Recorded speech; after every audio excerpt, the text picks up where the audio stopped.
You've really had a tough time. Just tell us if there's anything we can do to help." The elderly administrator plastered an obsequious smile on his face. "Please, make sure to kill all those beasts." After seeing the administrator off, I stretched my neck and headed back to my room. I'd only taken a couple of steps inside when I sensed something was off. I scanned the room with my eyes, and then my gaze landed on the handle. The "Do Not Disturb" sign that should have been hanging outside was now inside the room. I frowned. Didn't I hang that sign outside just now? Could I have remembered wrong? I picked up the sign and was about to hang it on the doorknob outside. The doorknob turned, and a cold, damp air hit me in the face. The bottles piled up at the door lost their support and crashed to the ground at my feet. Looking around, food packaging was piled up against the wall. There was hardly any room to stand in the whole room. This wasn't the corridor I was familiar with. I followed the flickering light. It was an open TV. It seemed that a survival adventure game was playing on the screen. The main character, a little guy,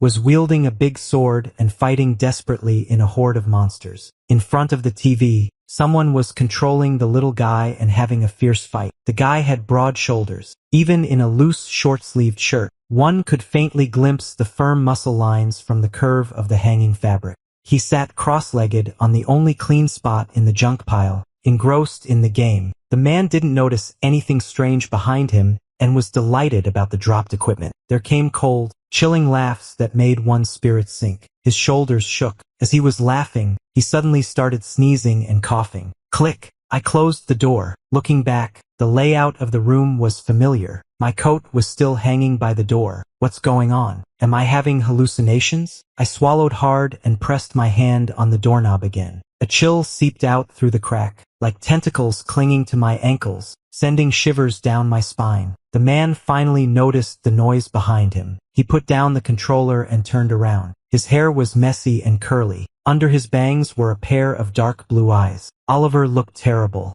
with a thermometer in his mouth. He looked back, confused and annoyed. The moment he stared at me, a chill ran from my feet to the top of my head. My sixth sense was ringing in my head, constantly warning me. Looking at his face, memories flashed back, stopping at the night I entered the mission. The captain used his points to exchange for information about the boss and showed it to us. "Isn't this the boss?"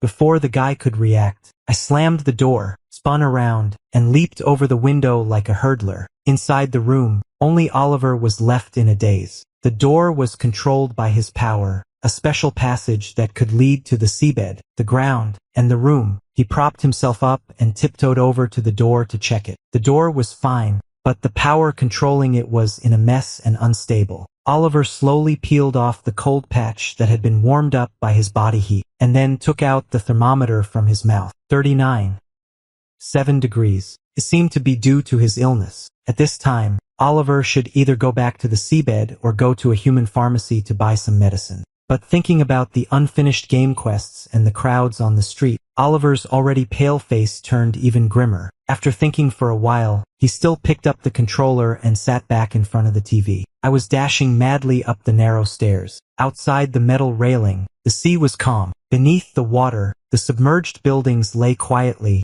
and faintly, some extremely fast-moving creatures could be seen darting through the buildings. This dungeon was called the Dead Sea. 10 years ago, the sea had swallowed the land. To survive, humans had moved to the upper floors of the buildings that hadn't been completely submerged. The rooftops of the buildings were expanded, and chain bridges connected all the buildings, creating an aerial city floating above the water. However, humans' troubles weren't just the all-engulfing sea, but also those crazy and ferocious mermaids hiding underwater. This time, our mission was to fulfill the boss's 3 wishes. According to the system, after the wishes were fulfilled, the boss would take his clan back to the seabed, and the sea would recede in a few years. This wasn't a very difficult mission, but it's been half a month since we entered the instance, and the mission progress hasn't advanced at all. This is because, from the moment we entered the instance until now, we haven't found any trace of the boss. Whether we asked the NPCs, searched the seabed, or exchanged for information, no matter what we did, the boss seemed to have evaporated. Thinking about what I just discovered, my heart was pounding. I was both excited and scared. Running all the way, I came to the room of the nearest teammate. The door wasn't fully closed.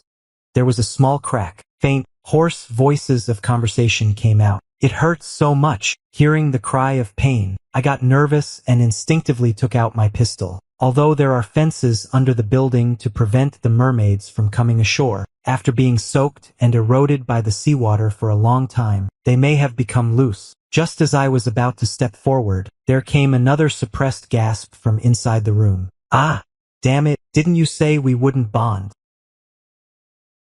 The other person's voice was much hoarser.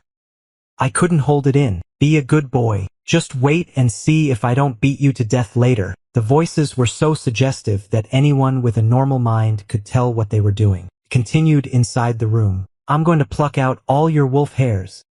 I'll just use them to make you a quilt. I put away my gun and walked forward, almost moving in a clumsy way. In the corridor, I passed by another teammate's room. I stood outside the door and held my breath to listen for a while. It was very quiet, no strange noises. I calmed down and raised my hand to knock gently on the door panel. The door creaked open. What greeted me were several laughing ghostly figures. They stretched out from the darkness, their hollow facial features scrunching up nimbly and vividly. Isn't this the teammate of the master's wife? Hee, what do you want? They just finished their work and are sleeping now. The ghostly figures lowered their voices and chatted with me one after another. They're so tired. They haven't stopped since morning. Yeah, the master really, The talking ghostly figure suddenly had its mouth covered. Are you crazy?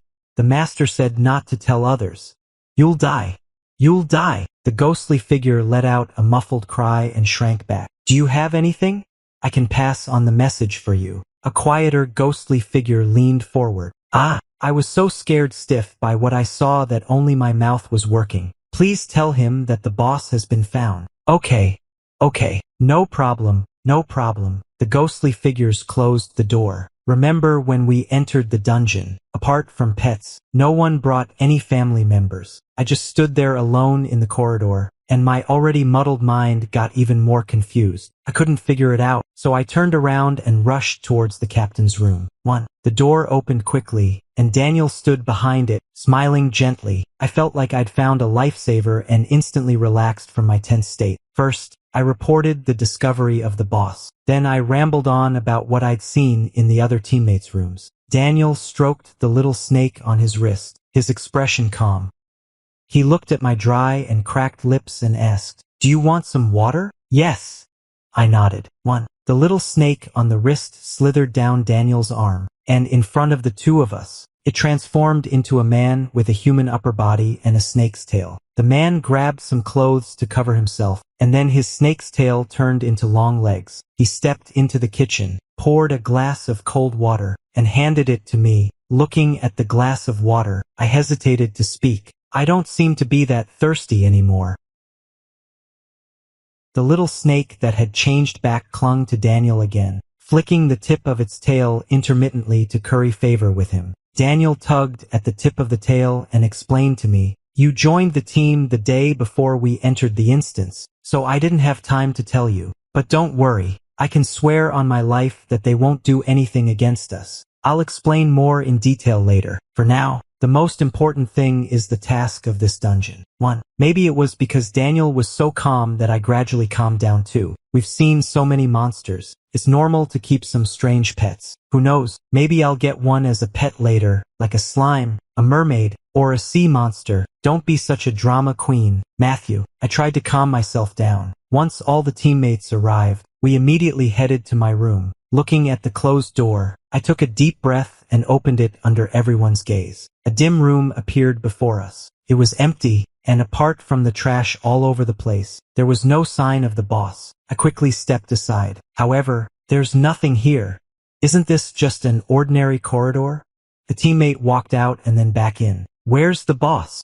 Daniel and another teammate didn't see it either, and they craned their necks to look around. It's right here. I hesitated and let go, then jumped into the room in front of them. Look, the moment I entered the room, everyone's faces changed. Matthew, where'd he go? What the hell's going on? I popped out again. Everyone let out a sigh of relief. I jumped in again. Everyone's faces changed again. After several attempts, we finally figured out. Only I could see the changes in this door, and only I could freely move between the two rooms. We huddled together to discuss. but no matter how much we talked it over, there was only one solution in front of us. I'd be responsible for negotiating with the boss, and then we'd all work together to finish the task. 1. Daniel wasn't too keen on it. Matthew's still a newbie. I'm worried. I'm fine, I said, patting my chest right away. Don't worry, Captain. I've had professional training before. I've trained for years so I can be useful, not to hide behind my teammates and be protected. Besides, this is a great chance to show what I can do.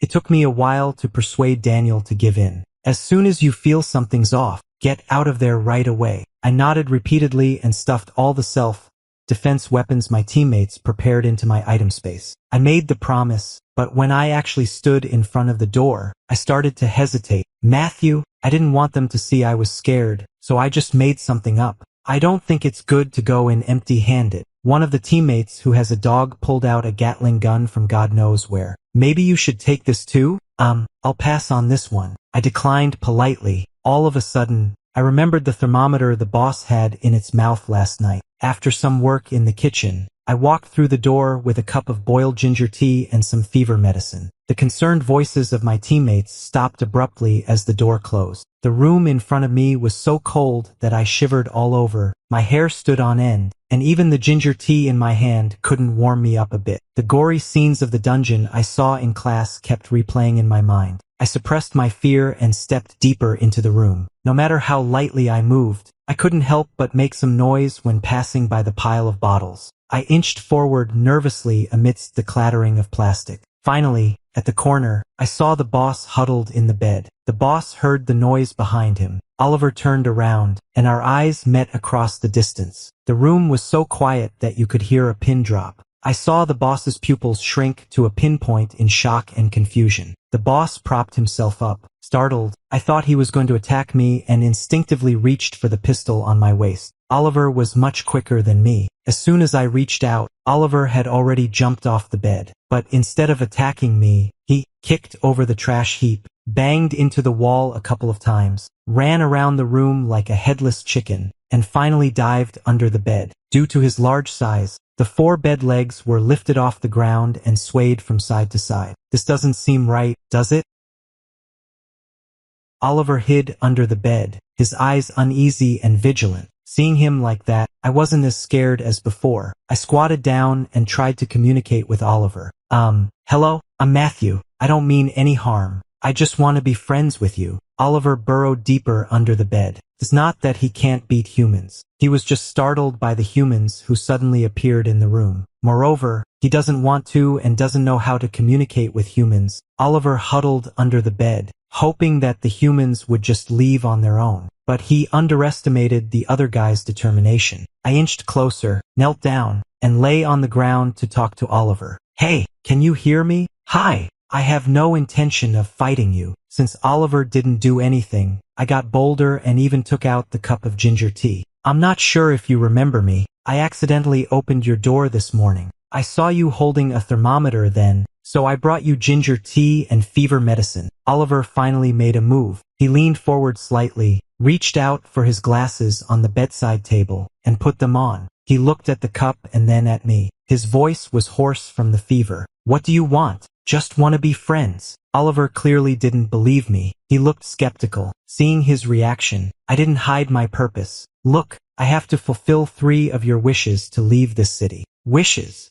Oliver frowned. You can find someone else. No, I have to fulfill yours. He gave me several looks. Leave once it's done? I nodded like crazy. Oliver fell silent. After thinking for a while, he said, then clean the room. As soon as he finished speaking, the task was updated on the panel. Please clean Oliver's room. I immediately rolled up my sleeves and said, no problem. The room was bigger than I thought. Apart from the bedroom, there was also a room used as a storage. I casually grabbed a plastic bag and started cleaning up. After a long while of hard work, I was all sweaty. The rising body temperature made me briefly ignore the cold and uncomfortable atmosphere. Oliver was hiding under the bed, staring at me as I bustled around. The sky grew dark from bright. This room was close to the sea. It was on the dampest and mold-prone floor that the survivors didn't want to live in. Maybe he did something to prevent us from finding it at first. I looked out of the window. On the sea, a lot of garbage floated up from the underwater city. All kinds of plastics, wood chips and sundries swayed with the waves, looking really ugly. After thinking for a bit, I said goodbye to Oliver under the bed. Only after hearing the door close did Oliver crawl out from under the bed.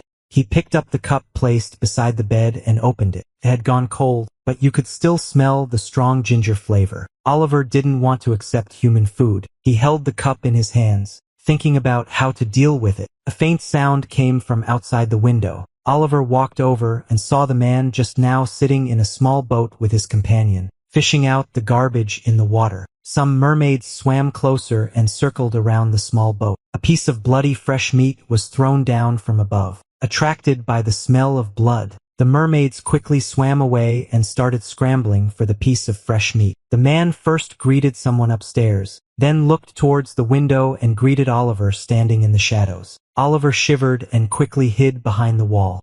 He looked at the bowl of ginger soup hesitantly, and finally picked up the spoon and took a sip. It was a bit spicy, with a hint of sweetness. He smacked his lips and then buried his head to take a big gulp. The next day, I got up early and went to Oliver's room. Today, Oliver didn't hide, but he kept his distance from me. I didn't bother him and just started tidying up. The room was in a complete mess. I tidied from morning till night and only managed to clean up the living room. I wiped the sweat off and neatly stacked the game cartridges in the corner. Most of them were adventure games, with a small number of text-based and survival games. I flipped through them back and forth and took out one that caught my interest to check. Wow, this looks so interesting. Can I play it with you? Oliver didn't say a word. I touched my nose and put the game cartridge back. I was just saying it casually. Oliver has no friends. He knows he has a terrifying aura that turns people off and he's not good at communicating. Apart from being a bit strong and being able to play games, he has no other strengths. His own kind can't understand his actions and are afraid of him, and humans feel the same way. Anyway, he doesn't want to make friends with humans, those sneaky creatures. So for so long, he's always lived alone and only leaves briefly when he has to go out. Oliver moved his lips and his voice sounded a bit unsure.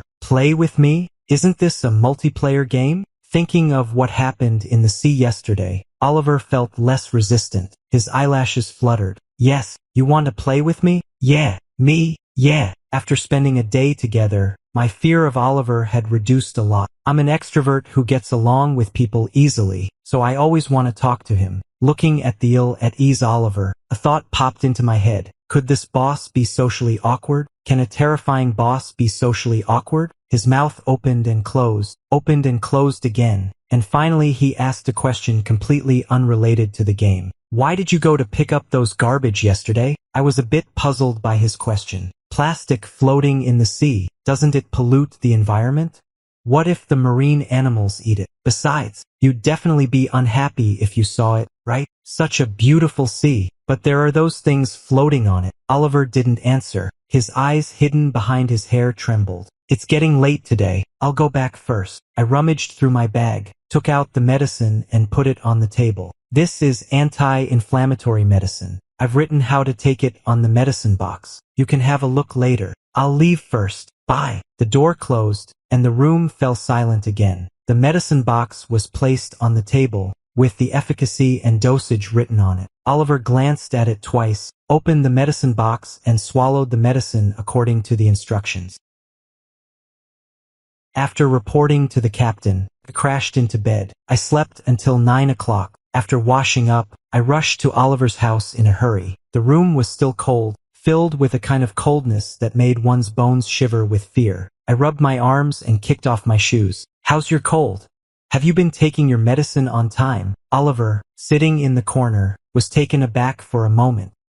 He inched away from me and said, "Much better." I chatted with him while tidying up. Oliver was a man of few words. I could talk 10 sentences, and he might not even respond once. Most of the time, he'd just sit there, listening to my rambling and spacing out. Occasionally, he'd frown and ponder for a bit. As the sun rose and set, watching the person still bustling around in front of him, Oliver grew more and more anxious. He licked his lips, hesitant, but finally mustered the courage to ask, "Wanna play a game?" I wiped the sweat off my forehead with my sleeve and glanced around the room casually. The small storage room was done. All that was left were the bathroom and the bedroom. Not today. Oliver's mood instantly sank. He wrung his hands together, rubbing his fingers back and forth. Why? Because I haven't finished cleaning yet. I pointed at the 2 rooms that hadn't been cleaned. Let's play after I'm done. Yeah. After I left, Oliver tilted his head up. He got up from the corner and walked into the messy bathroom.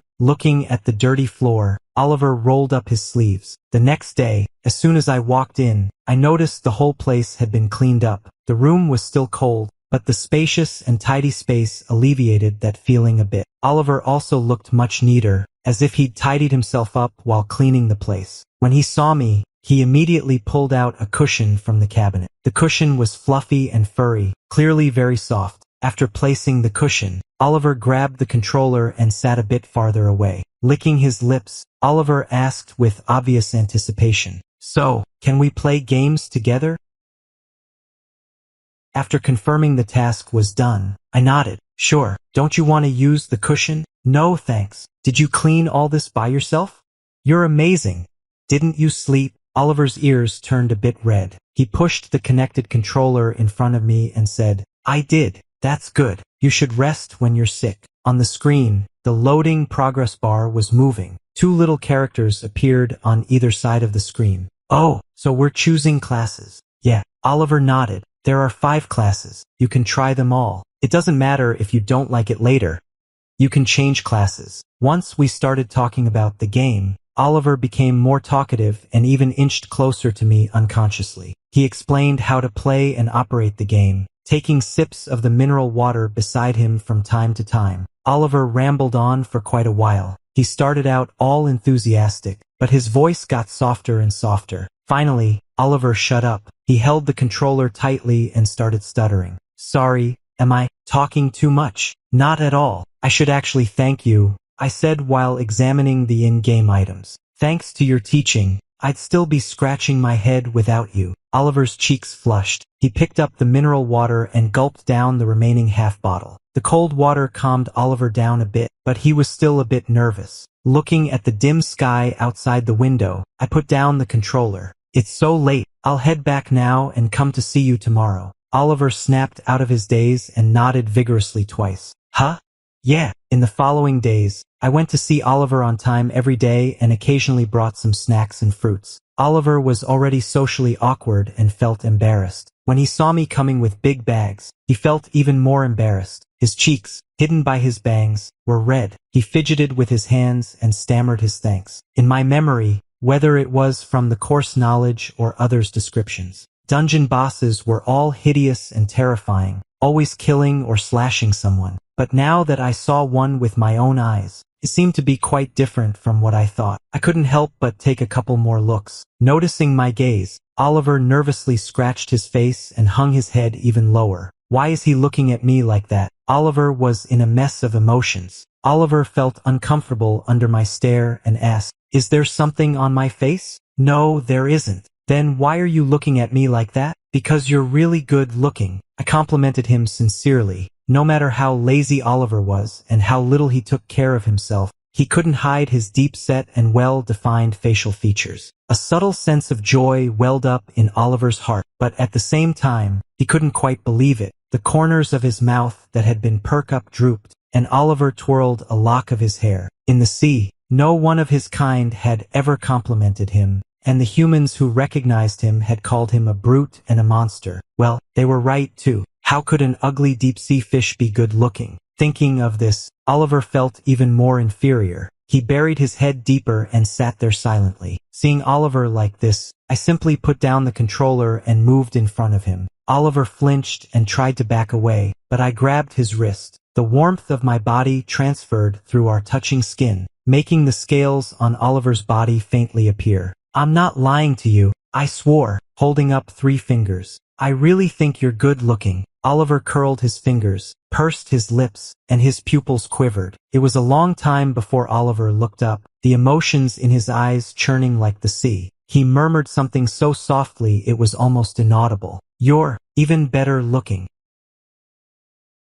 After listening to my report, Daniel patted me on the shoulder and said, "You did a great job, Matthew. This task of fulfilling the boss's wish, though not common, has been encountered by a few other teams besides us. Allegedly, the price they paid was pretty steep. 1. Killing each other, donating organs. Daniel paused, as if he couldn't continue, and then changed the topic. Getting closer is also a way to ease the difficulty of subsequent tasks. I'm counting on you for this. Just tell us whatever you need. Also, even though he doesn't seem intent on attacking for now, you mustn't let your guard down. I promised. A scream rang out, even through the glass. It was ear-piercing. 1. Daniel's expression changed. It's coming up again. The mermaids made their way to the upper floors of the building through the gap in the fence. The residents fled, screaming. Seeing us, they rushed towards us, pleading, "Please save me. Kill them. Hurry up and kill those beasts." Why?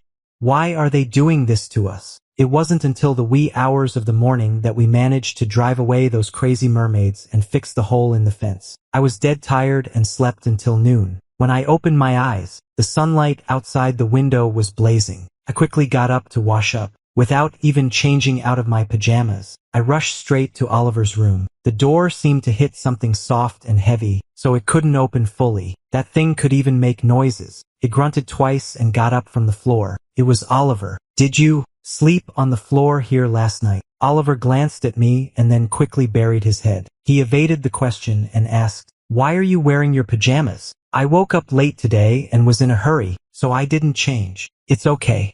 Actually, it doesn't matter if you don't come every day," Oliver said in a low voice. "That's out of the question." The cool air spread, and I comfortably sat down on the bed. Whether it was out of habit or something else, Oliver's room now felt as comfortable to me as an air-conditioned room. Looking at the sea outside the window, I recalled the tragic scene last night. Even if they were NPCs, they were real, flesh and blood people in this world who could feel pain and scream. I couldn't just sit back and do nothing. Half pleading and half negotiating, I said, "Oliver, could you make those mermaids stop attacking humans?" The corners of his mouth drooped, showing no sign of a smile. As if deep in thought and weighing things up, Oliver didn't reply for a long time. It was a long time before Oliver responded to me. "I'll try my best."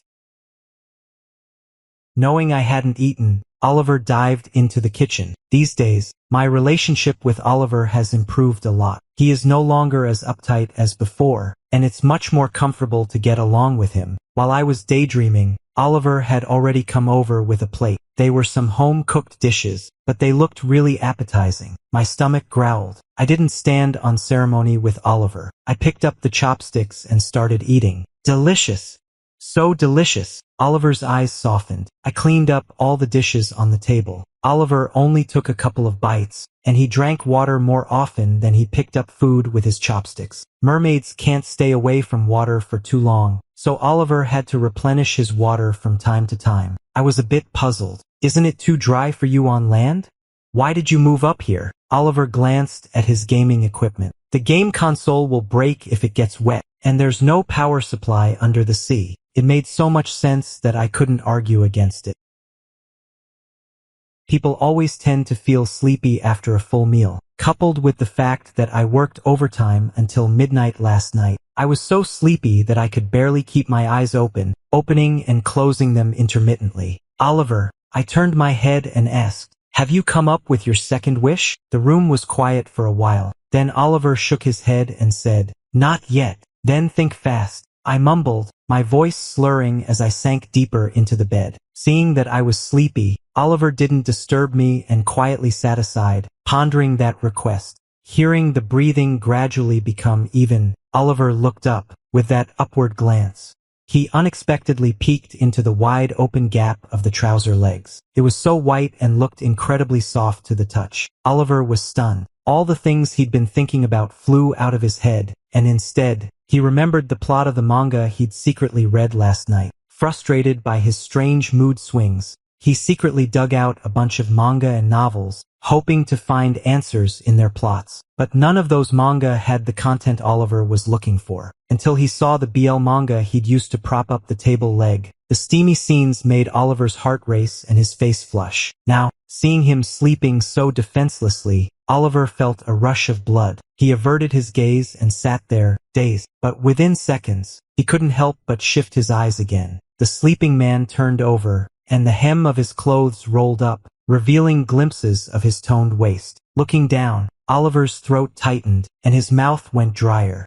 Taking out some ice water, Oliver chugged down a whole bottle. It didn't help. Oliver still felt burning hot. He paced around the room, but no matter where he went, his eyes always drifted towards the bed. Oliver quickly headed into the bathroom. The sound of water came faintly. I woke up because I had to pee. Yawning, I shuffled towards the bathroom. The bathroom was damp. The figure standing behind the shower curtain suddenly froze as I approached. It's me. I'll just use the toilet and then get out. I can't hold it in anymore. A stream of urine made a sound quite different from the shower. A jolt of electricity shot up my spine, numbing me all the way to the top of my head. The unbearable urge that had just subsided came back in full force. Oliver's Adam's apple bobbed, and silver blue scales uncontrollably emerged on his body. Yawning, I casually glanced at the shower curtain. I complimented, "Oliver, you're something." Oliver, whose body was already stiff, became even more rigid upon hearing this. He wanted to turn around,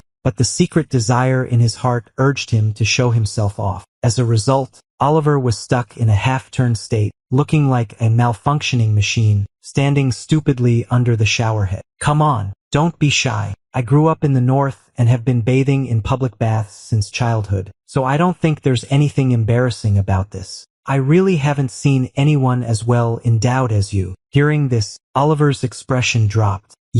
Have you seen many peoples?" "Not that many." I tilted my head. "Just when I was taking a bath in the public bath." Oliver didn't know what a public bath was, but from the context, it seemed to be a place where many people gathered to clean themselves. "Come on, stop being shy. Tit for tat. You can just have a good look at me. Do you want to take a look?" Oliver caught his breath. He couldn't believe what he was hearing. Oliver could almost hear his own deafening heartbeat, pounding as if it were about to leap out of his chest. I chatted with Oliver for a bit and sobered up quite a bit. I looked at the shower curtain. Oliver, who was hiding behind it, still didn't move. Seeing him like that, I pulled up my pants and stopped teasing him. Guys like Oliver, who are shy, are okay to tease a little now and then, but if you overdo it, chances are they'll ignore you. Just as I finished putting on my sleep pants, the shower curtain was suddenly pulled open. Oliver stuck his upper body out, his face as red as if he'd just been fished out of hot water. "Well then, I'll take a look."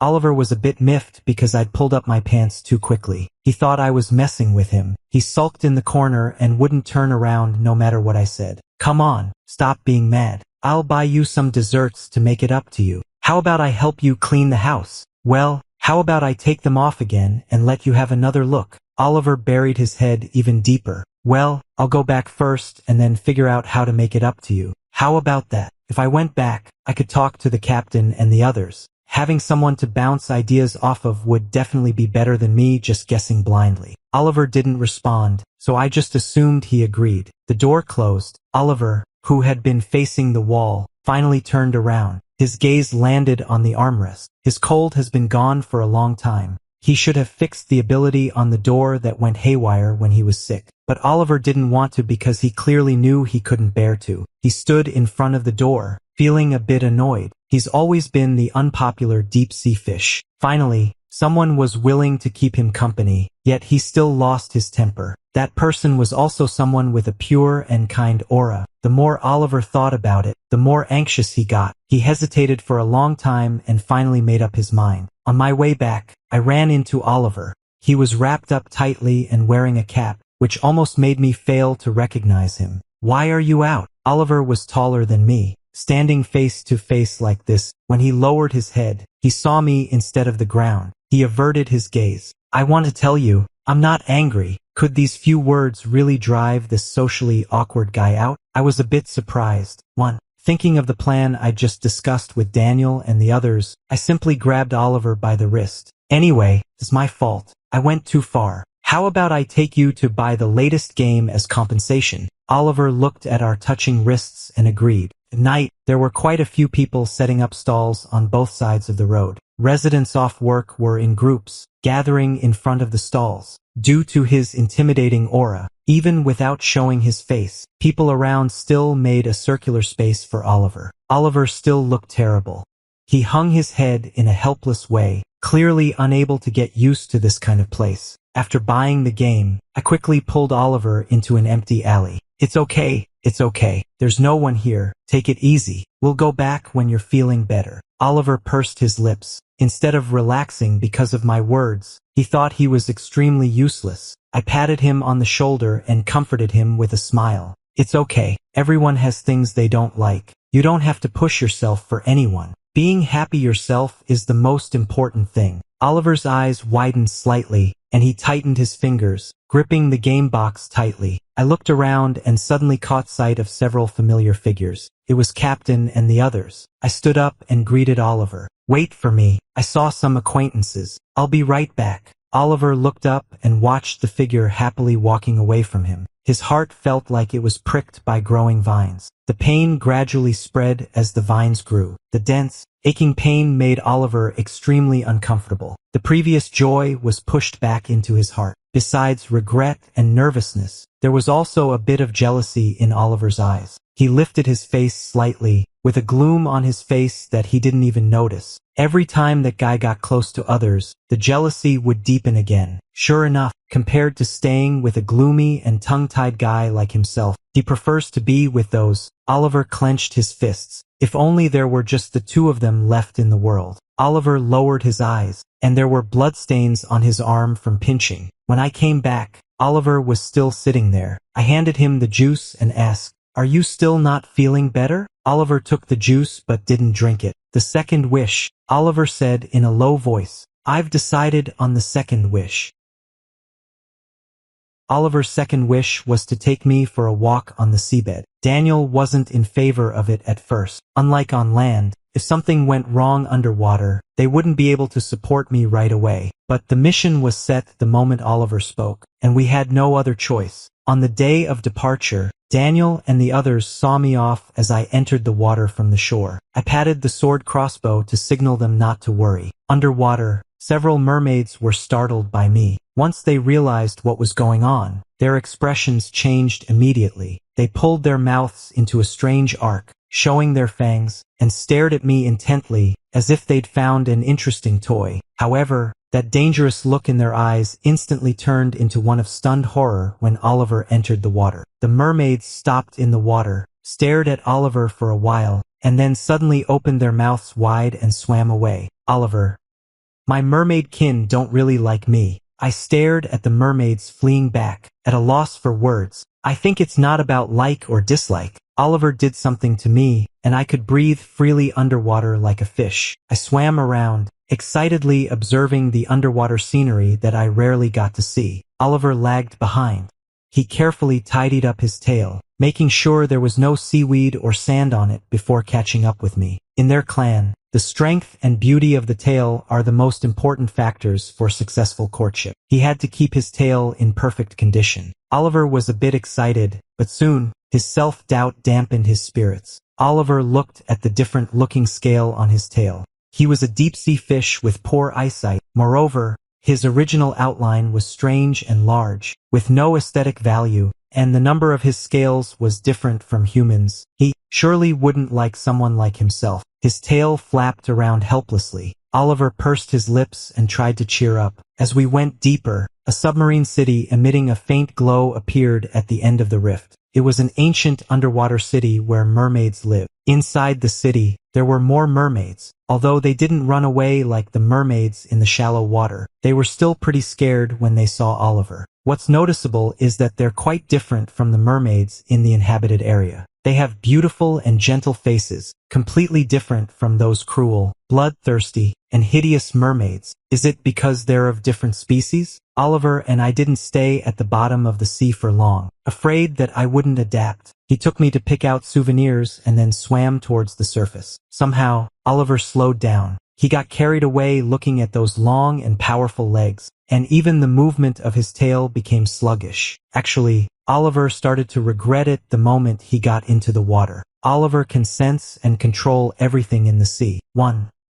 Now, as he's immersed in the water, Oliver can naturally sense some hidden things that he usually can't. He can feel every gully, undulation, and wrinkle precisely. If Oliver wants to, he can also control the seawater to explore. I swam dozens of meters before I realized Oliver was still standing still. When I swam back beside Oliver, my eyes were drawn to his glistening silver-blue tail. Your tail is so gorgeous. I couldn't help but touch it. The next second, I saw a scale on Oliver's tail sticking up. Oliver was stunned, and so was I. Oliver was embarrassed, while I was scared. Looking at the object swaying with the current, I immediately thought of the parasites I'd seen in a documentary. Those parasites suck the nutrients from their hosts, leaving the hosts weaker and weaker. Parasites?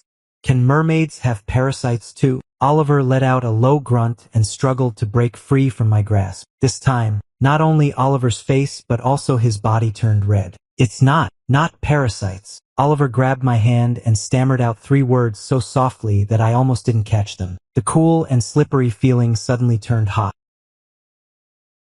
The second wish came to a perfect end. From that day on, I never looked for Oliver again. Just thinking about that scene made my heart race and my face flush. I wanted to slap myself hard, but I really didn't expect that Oliver was different after turning back into a merman. It wasn't like that when I saw him in the bathroom that day. My heart started to beat faster. I'm not stupid. I know exactly what this emotional change means, but this can't happen. I frowned tightly. 1 human, 1 merman, 1 player, 1 boss. It just doesn't seem right. People would think it's ridiculous if they heard about it. Matthew, I got the heebie-jeebies when I heard a voice in my ear. It was Daniel. He peeked at me and asked, "What's up?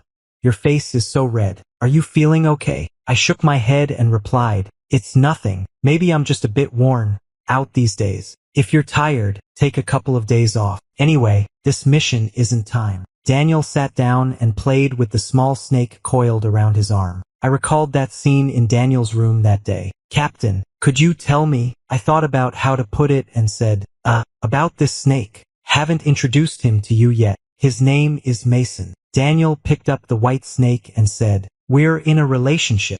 He was originally a boss in the dungeon. I brought him out." "What?"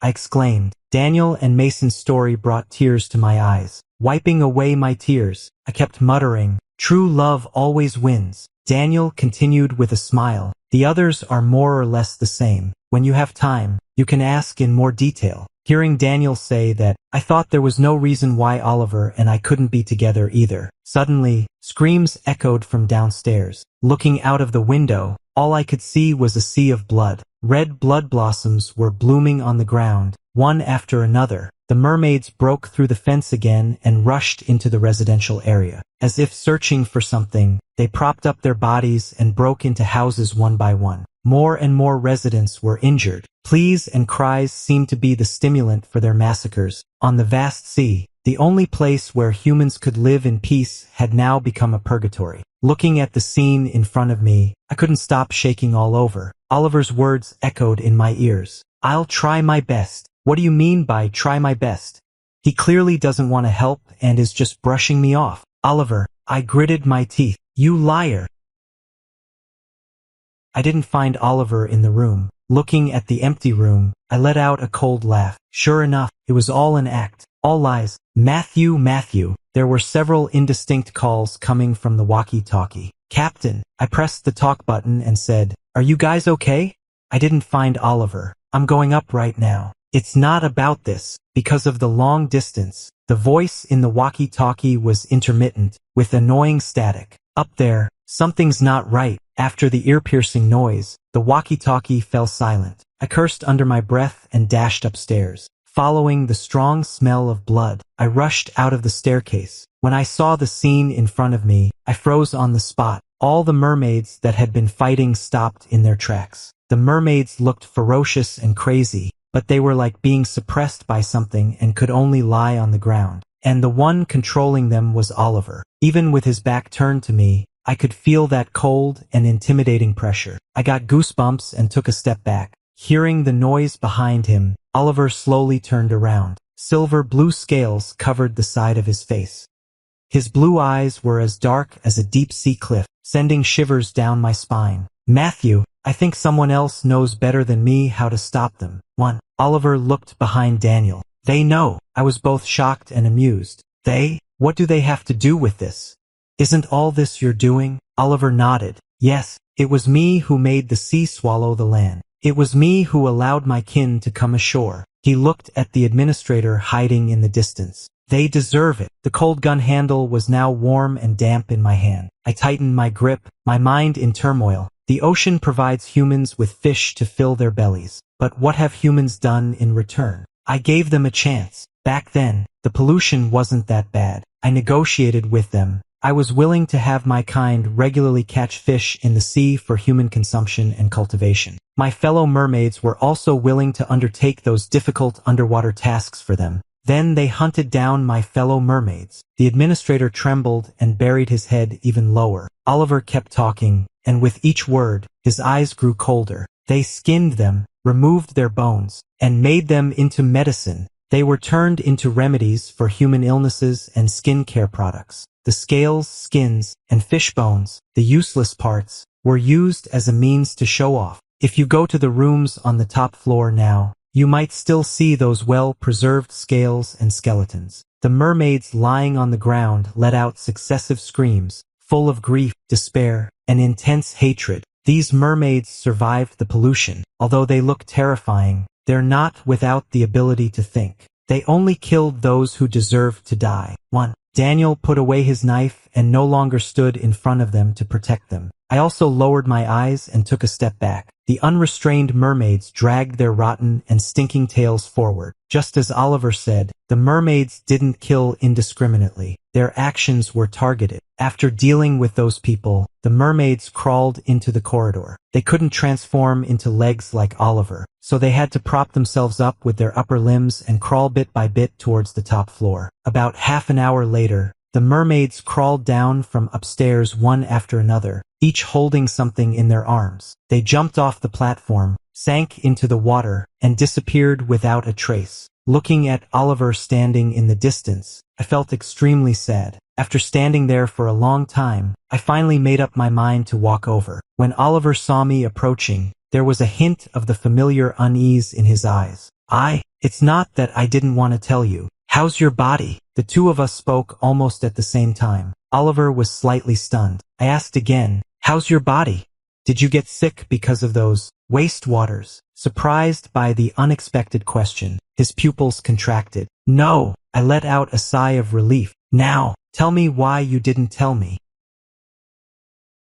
Oliver is like a regulator, from mediating minor racial conflicts to regulating the entire marine ecosystem. The sea swallowing the land was a lesson Oliver gave to humans. After that, Oliver could indeed stop his kind from retaliating against humans. But he thought it wasn't necessary, because like them, Oliver was also angry. Angry that the once comfortable seawater became unbreathable because of humans. Angry that his kind turned into monsters because of humans. And even more angry that his kind were dissected and studied. That's why he indulged those behaviors. But now, Oliver stole a cautious glance at the man beside him. He thought he was both right and wrong in doing this. Whether Oliver was right or wrong, in the end, it was he who had deprived humans of their living space and hurt his own kind. He wouldn't accept himself. Just when Oliver was at a loss, I took his hand. Sorry, it's our fault. Oliver lowered his eyes, his eye sockets turning red.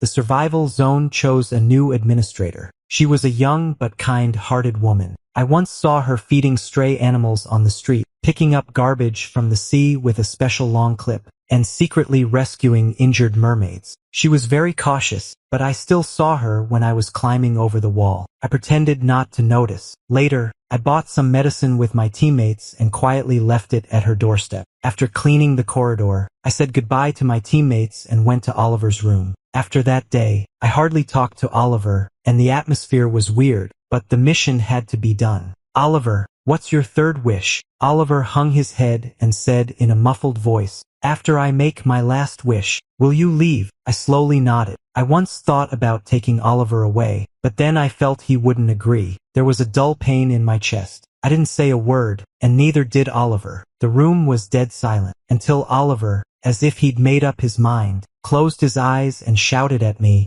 Matthew! I was startled by his shout and instinctively replied, here. Actually, Oliver's voice suddenly dropped. He somehow took out a bunch of flowers. The flowers were a bit wilted, drooping slightly as if they'd been squished in someone's arms. Actually, ever since I saw you cleaning up the garbage in the sea and willing to play games with me, I've liked you, Oliver rambled on to explain. It doesn't matter if you don't respond.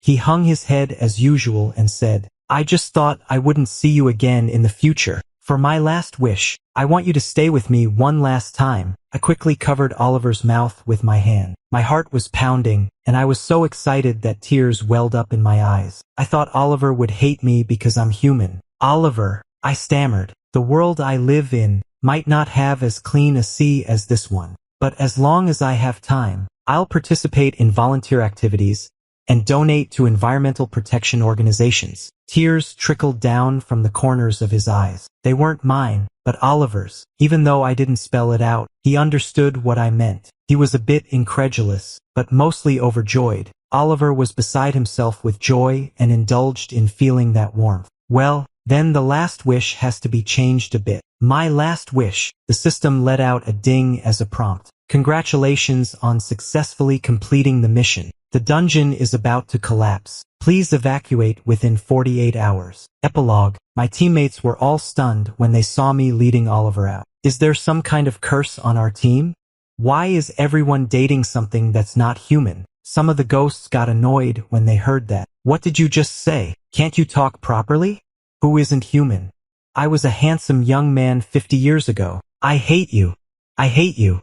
Violent guy. When its master was scolded, the silver wolf beside him wrinkled its nose, crouched down, assuming an attacking stance, and its sharp claws left several deep scratches on the ground. Daniel, the team leader, naturally stepped in as the mediator. After mediating the issue between the two former dungeon bosses, he then turned to me. Do you have a way to get him out of here? Normally, dungeon bosses can't leave the dungeon. Thinking of Oliver's wish, I said, there's one way. It should work. Under everyone's gazes, Oliver and I walked towards the retreating light gate at the same time. The warm and gentle halo engulfed Oliver and me. My last wish is to never be separated from you. With a smile on my lips, I squeezed Oliver's hand tightly. It seems the first thing I gotta do when I get back is buy a bathtub. Time flew by. 6 months had passed since I started living with Oliver. Whenever we were free, we'd take part in some environmental protection activities, cleaning up the trash on the beach or in the sea. Then we'd come back at night and have a passionate exchange of feelings. Oliver, this merman, is shy, but his actions are anything but. He always says he's worried about hurting me, but he's so strong that he almost knocks me off the bed. Actually, I can tolerate his strength, but what I really can't stand is that Oliver can't control himself from turning back into his merman form with a fishtail.